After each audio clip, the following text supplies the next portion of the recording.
In today's Starting Out series, we're going to cover an opening that was actually taught to me back in 2004.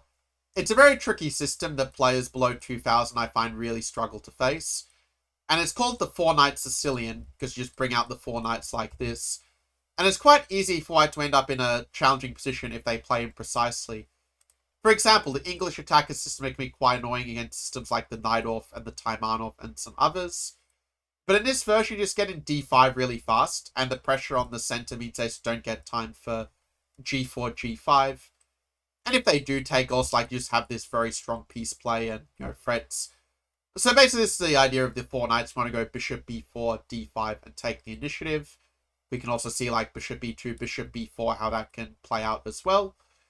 But what if they play one of the more critical variations?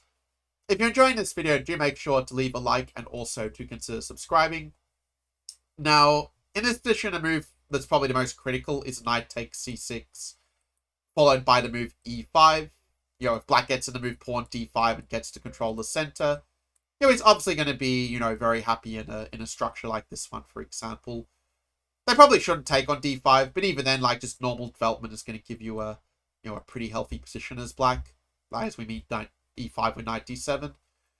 So e5 is really critical, just trying to exploit the holes in the black structure. There's a few ways you can play this, like the one that probably fits better for a longer video are the lines where you go like queen b6 and like get this, this very active piece play as such.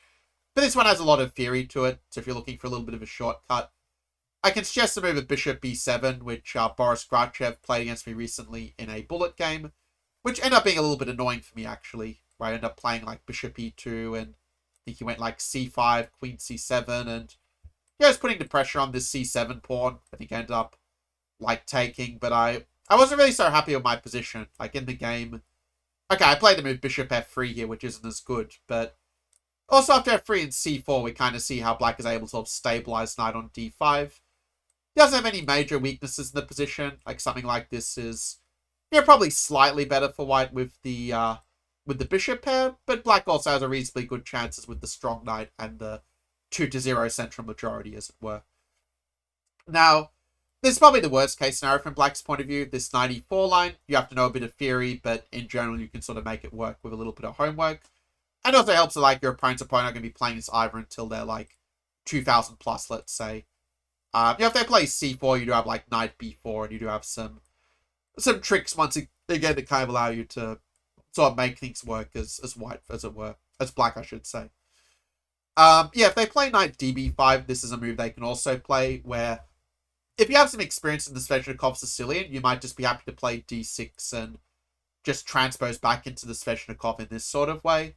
With a6, b5, and obviously this would be a topic for a separate video, but, this is the starting point at least.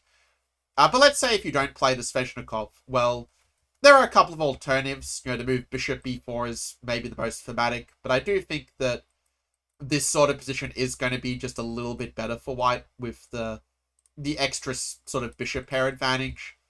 So you can play this way, but it's not, like, absolutely ideal. Like, you sort of equalize quite gradually. You can also play bishop c5, the Cobra system, where you end up basically, like, giving him bishop c7 and bishop d6. But you sort of make the point that this position is not that bad for black after queen d8. Like, you kick away their pieces, and okay, you kind of play chess from there. Like, white's probably a bit better, but the game sort of goes on in a sense. So you have a few choices against knight db5, depending on your taste. As for some of the sidelines, some moves have recently become popular.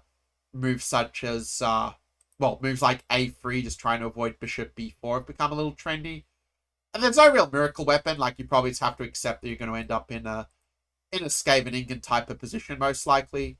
You can play moves like d5 later to try to mix it up a bit. But, this is a little bit of one of the more practically annoying systems that white can play. If you do want to really avoid a Scheveningen, the move d5 is maybe the move I'd explore. We just open up the center and just kind of play from there. But if they play some other moves, bishop f4 is probably the trickiest one of the alternatives. But yeah, you can play like bishop b4 and, if knight db5, you get this very sharp position. It probably falls a little bit outside the scope of a 5-minute video. But what happens is you basically end up sacrificing a rook, but getting some very nice player, like with knight d4 and queen h4 and like this sort of thing.